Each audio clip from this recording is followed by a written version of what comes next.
out here fighting demons. We done stepped into a life that got us out here fiending.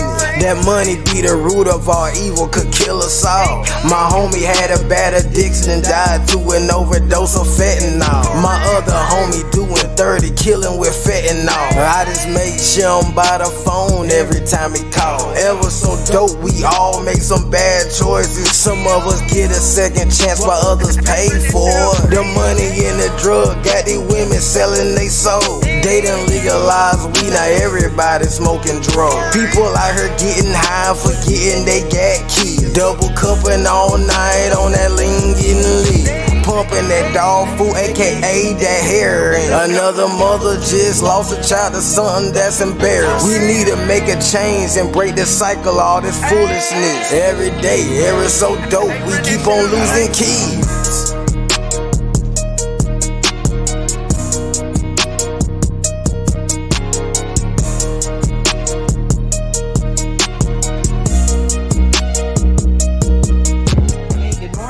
This is Cathy with Ever So Dope. I've got Jennifer here with me today, and we don't have a guest speaker. So what we thought we would do would be talk about some of the experiences over the last 8 years at the Evers house, and we want to call this Recovery Rant. This Recovery Rant.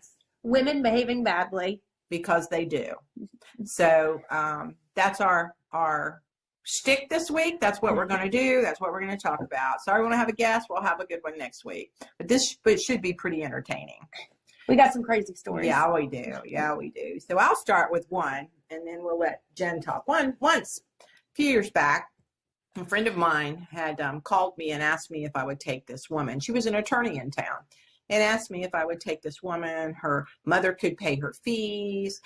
She wanted to vouch for her, blah, blah. And I usually don't do that. Usually we vet these ladies pretty carefully. They have to have specific backgrounds for in order to come to our recovery house. Nonviolent women offenders, just all kinds of different things. Not a lot of mental health problems, just women in recovery that need some help. So anyway, I told her, yeah, we'd give it a whirl. Woman came, had about, 8 bags of clothing.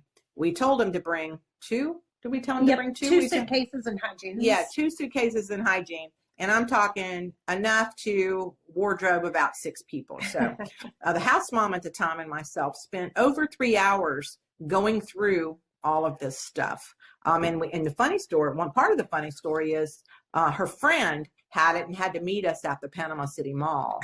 And do the drop-off. Yeah, at the drop-off point. So we go up there to get the clothing, and I know the man through business in town. And he kind of gets all funny colored and starts throwing the stuff at us. And I'm asking him, how do you know this girl? Oh, no, I'm just doing a friend a favor, He couldn't get in his big fancy truck fast enough to get away from me. And I started to laugh. So when we went back to the house, I said to the woman, this is a multi-part funny story because she had a funny story. I asked the woman, I asked her, how do you know him? She said, oh, that's my sugar daddy.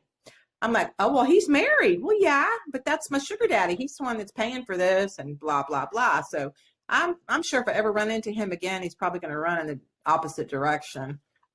Anyway, so we go through, she brings 8 bags. We go through, it takes us hours. We found sex toys, lots of sex toys. We found lingerie. We found lotions and oils and all kinds of kinky nastiness. And so we had to confiscate it and told her she couldn't have it. She could store it somewhere if she wanted to. We could throw it away or whatever. Y'all wore gloves, right? Yeah, we did. And she wanted to, she said we could trash it. Well, one of the women actually asked for one of the sex toys. One of our clients came up and said, that's brand new. It's still in the box. Can I have that? Thought that's disgusting. You don't even know if it's been used, but no, we're going to throw that away. So long story short, she stayed with us for 3 whole days. After all that, on a Friday night, the house mom calls and says, this lady's high as hell. She's just high, high, high. And I said, how did she get high? We went through all of her stuff. Well, show up over there the next day. She's high. I just tell her to get in bed. We're not going to kick her out on the weekend. And we were going to have to make arrangements on Monday. But it was a whole weekend ordeal. Just the lady just was high out of her mind. So Monday, get over there to see what's going on and talk to her. And she said, well, you left dope in one of my pants pockets. There was something in one of my pants pockets. And so it's your fault that I got high and stayed high all weekend. And you can't kick me out because I've already prepaid for 2 weeks. And, blah, blah, I'm court ordered and all this stuff. And I'm like, oh, you don't know us very well. We're not putting up with this crap. First, right off the rip, this woman is behaving like this. And so we call the jail. She's on an ankle monitor, and we tell them to come get her. When here in Bay County, if they have an ankle monitor on, instead of just letting them walk off, we have to call. They will actually come and pick them up and take them back to the jail because they're actually on a house arrest with us, but they have a monitor system. So next thing I know, after I call law enforcement, she's cut the ankle monitor off, thrown it in the woods beside the house, and got a sugar daddy to pull up in front of the house and pick her up, drive her off. Well, next thing I know, the drug dogs are coming, the sheriff's office is coming, they're coming in our house, they're walking around our property, they're all over the place, and she was gone. I call that one my Uma Thurman story because she's looked like Uma Thurman in Pulp Fiction with the little bobbed haircut. Yeah, the wigs she did have. She brought wigs too. Beautiful woman. I mean, 5'10", long legs, gorgeous, probably a stripper, but she left in her Uma wig. Well, there's more to the story. Part of this is I get served papers a few weeks later after they catch her, and I have to go to court. Well, her excuse was that I didn't find her drugs and that's why she got high and went on the run because I didn't find her drugs. Well, they sentenced her, I want to say, it was my fault. Yeah. They sentenced her, I think she went off to prison then for like 36 months. So that's my most notable, hilarious, funny, ridiculous story that I can think of. Jennifer, what do you got? I've got one. It was probably about 2 years ago. We had a lady, she's an extremely nice lady, and I believe she's doing well now. But she said that she was cleaning at one of the hotels. I think it was the Sleep Inn is what it was. And we just got a feeling one morning that she was not working and not at work. So I call her and I say, hey, are you working? She goes, yeah, I'm at this address doing this. So I just didn't feel like she was. Well, we found her. We called. She was on the ankle monitor program as well. And she told her ankle monitor that she was cleaning at the Siesta Inn, which is not what we were told. So we were able to get the address. And we go out there. And I call the owner because it's a very small hotel. And I asked him, I'm like, does she work here? He goes, no, there's long-term rentals there. So she wasn't cleaning. So we just park outside. We're out there for about 30 minutes, just seeing if we could see her. And we're parked across the other side of the parking lot so she can't see us. And we call her and ask her to come out. Well, she's in this room, and she comes out, and she's looking around, looking for us, and she still can't see us. And she was drunk. Oh, my God. She was so drunk. And then she goes back in the room, and she's like, I swear, I'm cleaning. And so then she comes back out of the room, walks across the parking lot, finds a bucket to pretend like she's stumbling around, drunk, can barely stand up. Finds this bucket and a rag and goes back into the room. And I mean, obviously we, discharged her, but it was funny, and she could barely stand. And I think she's doing extremely well now. But we were too nice. Our program was not strict enough for her. She needed more, and I believe she went someplace that was more intense. I think she got sentenced to that place. Yeah. We're more of the aftercare, after you've been to rehab or after you were in jail for months and months. And you're not wanting to get in trouble. Yeah. So some of the ladies that we take are not ready for that freedom yet. So we kind of give them enough rope to hang themselves, and some of them do. Tell them we had once a couple years ago, we had a lady who called us and said, this one particular girl in the house, she's drunk. And we show up to the house, and she wasn't drunk, but you could smell the booze on her. Well, then the woman that called us actually said, come out here. Look, there's a bottle in the tree. So she had thrown her big old whiskey bottle outside into the tree and had stayed at the beach the night before where she wasn't supposed to be. And is that still recording? It is.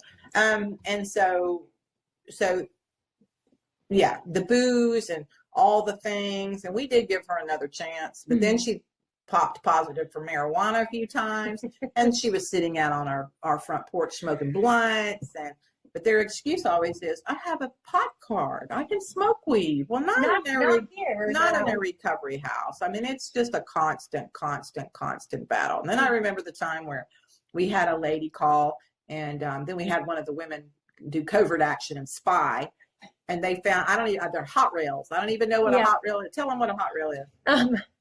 Well, as y'all most know, I'm in recovery, so I know what this is. But it's, you get the drugs and you make it like you're going to snort a line, but you actually smoke it through your nose, and you have a torch. And we found the whole setup, the whole little kit, under the kitchen sink in the master bathroom with their hot rail setup. And but they didn't do it. Yeah, it just magically got there. And these women were there for months, so there was no new women. They didn't do it. And then this one particular girl got out and went social media and threatened us and called us names because she did drugs and got. She didn't, but she didn't do drugs. She was on the straight and narrow. And then a few months later, she got arrested for drug possession, drug use, theft, all kinds of things. And then, of course, violated her probation because they finally caught her because she was on probation with us. And so I believe she's getting ready to get out of the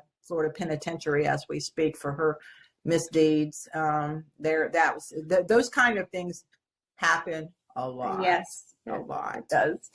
And most women, if they get violated while they're in our program and they get sober for a long length of time while going to prison, they'll send Cathy cards when they get out just thanking her that they're still alive, that they're still alive and they're still able to, have their family and all of that stuff. So that's always good. I love the Christmas cards and the birthday cards and the pictures of their children and their wedding pictures once they finally make it. And the majority of the women, we've had over 300 women, I believe, in 8 years come through our doors. And there may be 5 or 6 that are not happy with us because they got sentenced to prison. And then their moms, they have to blast us on social media and say, how do you sleep at night? And I had one particular mom recently, her daughter is in prison. Her own fault for drugs and things, and a sweet girl, but she wasn't ready, and didn't really want her in our program to begin with, but we got kind of persuaded by a family member to take her, and didn't like the way that it ended. However, then the mom writes me about a month ago and doesn't know, and she's high too probably, and she doesn't know how I sleep at night. And I said, well, hadn't she been to prison like 3 times prior, 2 times before this? I didn't know you guys. Whose fault was it then? That's part of the problem when we make excuses for our loved ones or for ourselves. And that's almost addict behavior in itself, blaming everybody else. We have to own our shit, own our bad behavior. And when we start to do that, then we can heal and we can actually recover. And that's how the interview process, we have a good gauge of women. If during the interview process, I messed up, I got myself into this position, that's when people are generally ready, when they can admit that they're the ones that have messed up and nobody else. And they quit blaming everyone, and then they get out and they do well. I can, and usually about halfway through the program, I can pick and choose and see this one's serious, this one's not, this one's still trying to blow smoke, this one's not. It's just real easy when we've been doing it as long as we have. So we've got some other funny stories. Let's see. We had a mental patient that came from out of town, and she actually pooped in the bathroom sink. Not just a little poop. No, a big old turd. And the lady sent me a picture of the turd in the sink. I mean, I get pictures of tampons left on the toilet seat. I get pictures of just the grossest stuff. However, we have a man camp out in the front yard. We don't get phone calls. And we don't get phone calls for that, I mean, they all try to cover for each other. It's just unbelievable what we go through every day. And then we get bashed when folks don't make it, and they're louder than the ones who do, so it makes it extremely difficult. And you got to have a passion for this, for sure. God given. Yeah. If you don't, most people would walk Yeah, away. because it's definitely not the money, and it's definitely not the esteem. We don't get any of that. We don't get really a whole lot of anything other than knowing that we're doing the right thing. So giving women second chances at life and to be a mom again, it is rewarding when it's. Yeah, we've had some women come 2 and 3 times, and if they're not ready when they leave early against our advice, then they come back. We picked up one particular one who we adore, but she did it great, flew straight, narrow 6 months, but she was counting down the days at about 4 months, and we knew that she wasn't ready to go, but she went. And as soon as she left, she stopped all contact with us. Yeah, completely cut us off, blocked us, and then we ended up getting her back and going to actually a drug house to pick her up so that she would not die in that drug house. And the funny story is when she came out, she's like, Miss Cathy, there's so-and-so over there. And he said, oh, tell Cathy that I'm here. I know her. Don't tell her I'm here. And I think it's so funny, that they are worried about what what I'm going to think, because I'm known around here for working with the people in addiction. Because they respect you. Yeah. We really want them to do well and to do better. So. And some of the women, they don't understand the rules that we have usually until they leave, and they're like, I get it now. And we're, especially Cathy, she's like their mothers, tells them how it is. And some of them don't like it. Yeah, some of them don't like it, and some of them don't like it. And then when they get that light bulb turns on, that light bulb moment, then they get it and they understand. And then some of the best people I know are in recovery. Most of the folks that I have as friends are in recovery. Most of my life is wrapped around recovery. Most of the things that I do are with people in recovery. That's just been what God told me to do. And so that's, what I'm doing. And it's pretty funny, but I'm very much a realist. I'm a very realistic woman, and I do have bad language sometimes. So, it's we might cuss like a sailor. Yeah, sometimes, but it's absolutely called for. What's another good story? What we got? I was thinking, well, the one about we had a woman with us, and she had issues. Well, Cathy goes out on this vacation. Finally. Yeah, 2-week vacation. So I'm left in charge. So what does this woman do while I'm in charge? She has back issues. So she goes to her doctor and gets a secret prescription of pain medication. And I get to the house, and she has her dress is on, one strap on, one strap completely off, with her breast hanging out, walking around just out of her mind. And so I go and I say, do not leave your room. Do not leave your room. Well, we Baker acted her that night, she wasn't able to go to class. So told her, don't leave your room. The ladies get home about 8 o'clock from class, and she is passed out in the front yard in a bed of ants. They told me, lips blue. So I called the ambulance out there, and she said, I'm not high. I'm fine. I don't need to go to the hospital. Well, she gets to the hospital. She's there for about 30 minutes. She AMAs herself, which is against medical advice, leaves, and hitchhikes, gets a ride from some random man that we have no idea who he is, to our address, which is supposed to be an undisclosed address. Well, the next day, I Baker act her, and find all these prescriptions that she got about 4 days prior, with most of the pills missing. Wasn't there like 20-something of the major pill gone? Yes, there was like 20. She took over a 3-day period. Yeah. And she, bless her heart, I love her, but she has major issues. That's a liability for the women, for our program. And we just can't. This is someone that, and she just would cuss everybody out when she was like that. It was awful. Yeah. And so we had to do what was best for for the program. Right. And she went with her family. Yeah. So it was sad because we miss her, but it was not, but these are the kind of things that, we deal with. And people that don't see, all they see is the outside, and then they don't want to get involved, and then they want to judge. And it's extremely, extremely hard. I have another story too, where another woman, she always had like sores around her mouth. They were just always these sores and these chappy things, these nasty whatever. Yeah. And didn't know what it was. But then one day we had a house dog, and our house dog had that same kind of rashy sores around his private parts as that were around this woman's mouth. And so we're like, what in the heck is that? I mean, it was matching. It was disgusting. Matching Disgusting. rashes and sores. Of course, the woman and she was not right. I mean, she had some issues, mental issues and medical issues and whatever, but we still don't know to this day, but that's, we had to deal. We have a suspicion that that's what, we had to deal with that.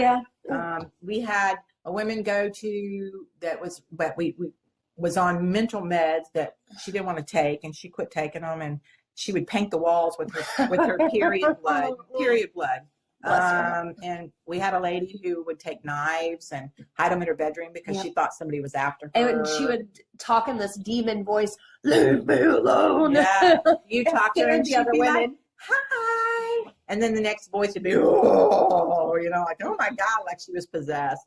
Then we had a woman who told us that she was going to work one day. Yeah, I was just thinking about that one. Another Jen moment. Tell this story, Jen. So just a couple of weeks prior, we're in our program, you have a 30-day probationary period where you're not allotted a family day.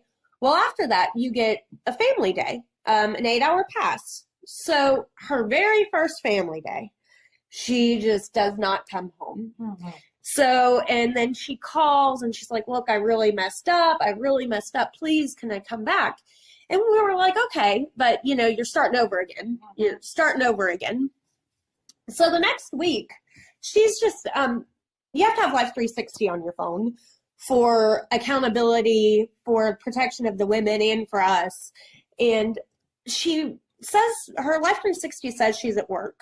And she's just texting me nonstop saying how sorry she is about the mess up and how she's really ready to change. And then all of a sudden, all of her communication just stops. Just completely stops. And I'm thinking, this is suspicious. Mm-hmm. Now, Life 360, she's at work. Well, I call the work. She didn't work there for 3 weeks prior to that. She had a job, I want to say, for like 4 days, if that. Well, her car is parked at the job with her phone in it. So we ride out there. It was in the evening, right around the time she was supposed to be heading back to the house. Mm-hmm. And we park on the other side of the parking lot. And here she comes, drunk as hell, thong bikini. I mean, see that she's wearing these netted pants, thong bikini, hanging out the window, kissing all over this guy. And I honk my horn and I go over to her. I'm like, what are you doing? And she goes, oh, well, this is my friend. And she talked in this little baby voice. And I'm like, you're drunk. And she's like, no, I swear. They always try to deny it. And I'm like, what happened? Needless to say, she got kicked out. But then that night, remember, she took herself to the hospital. Oh, then she accused that man of raping her. Even though she accused him of raping her about right during the day. When I saw them after that, and she was just kissing on him, laughing, there was no rape. Yeah. And that night, though, she went through, and then we had that same client, we had a police chase through town because somebody had kidnapped her. And I mean, the stories are unbelievable. Yes. These are just the crazy ones. We have so many good ones. We do. They go through the program and they may fail, and then they pick themselves back up and they keep on going, and then they get out early term their probation, and the Department of Corrections is proud of them. The mental health places in town are proud of them. We're proud of them. They're very involved in church. I've got so many women who've gone on to get married, have children, and are doing exceptionally Most of well. the women that do have the crazy experiences is mainly they're taken as a friend to a family that we know, and they're like, please. But the ones that are vetted and they really live on to live successful lives. They do. And the longer they stay sober and the longer they work the program, like it's alcoholism and addiction is a life sentence. I mean, it's forever. You have to realize that I have this predisposition to these things, and just don't do it. You have to make the decision to not use drugs and not to drink. And it may be that you want to, Heck, I do. I think about having a drink every day. I just choose not to because I know that it's going to end badly. And so they have to do that. But the women that work it and do it, and then they're successful, they go on to go. We've had them go to school. We've had them in college. Yep. We've had them get their GEDs. Careers. We have had a lot of success along with the crazy, crazy stories. But the recovery residents it's not an easy job for Jennifer and myself. We don't, like, a lot of days we cry and we cuss and we're not happy, and because it's extremely hard when you see somebody throwing their lives away. Yeah, and you tell them over and over again. And the women who look at our program like it's some punishment instead of a leg up, with that mentality, those are the women that don't work the program, and they're the ones who generally have to come back a second time. And they're not ready. Yeah, they're just not ready, and it's extremely, extremely, extremely sad. We had a girl a couple weeks ago that I had so many high hopes for, and she came. When she came, she was high. She got off the Greyhound bus from some other place, and she was high, and we got her through detox and worked with her for about 6 weeks. And I mean, just the sweetest woman you'd ever meet in your life. Beautiful. I mean, just a beautiful girl, and sweet as pie, good heart. She went out and got loaded, turned into Satan. We had to call the police. We had to have her removed. Her mother called me, cussed me. Of course, her mother is in addiction as well, I believe. And so, I mean, just unbelievable. Started dismantling my house, tearing things up and trying to fight other women, and had drugs and tried to give them to the other ladies. Tried to get the other ladies high. I mean, it was. Tried to fight violent. I mean, just this sweet woman. But that's what drugs will do to you. And it's like Jekyll and Mr. Hyde. It is. And it's just heartbreaking, especially when you know the real them and you want so that's for them to do well. So we get our hearts broke at least once a week. I mean, it's just a regular occurrence here, but that's why this has got to be a passion, and you have to want to work with people in recovery, because if you know the real them, then you know that's not their sin. Right. But in a recovery residence, we can't put up with that. No, because it's a danger for the other women, a danger for ourselves, and triggers for the other women too. So anyway, well, I think that's pretty good. That kind of gives you a little highlight into our day. I mean, every day is an experience, and every day is a new adventure, and a challenge. And I mean, we love what we do, but it is. You've got to be dedicated. You really do. But so this is Jennifer and Cathy. Our recovery rants. And women do behave badly, but then they get sober, then they look back and they cringe. They're like, oh my God, I did that. Next week, we'll be back next week, 6 o'clock. 8 o'clock. 6 o'clock? What time is there next week? 7. 6. No, 6. 6 Central Time. Ever so dope. Thanks, guys. Thank you.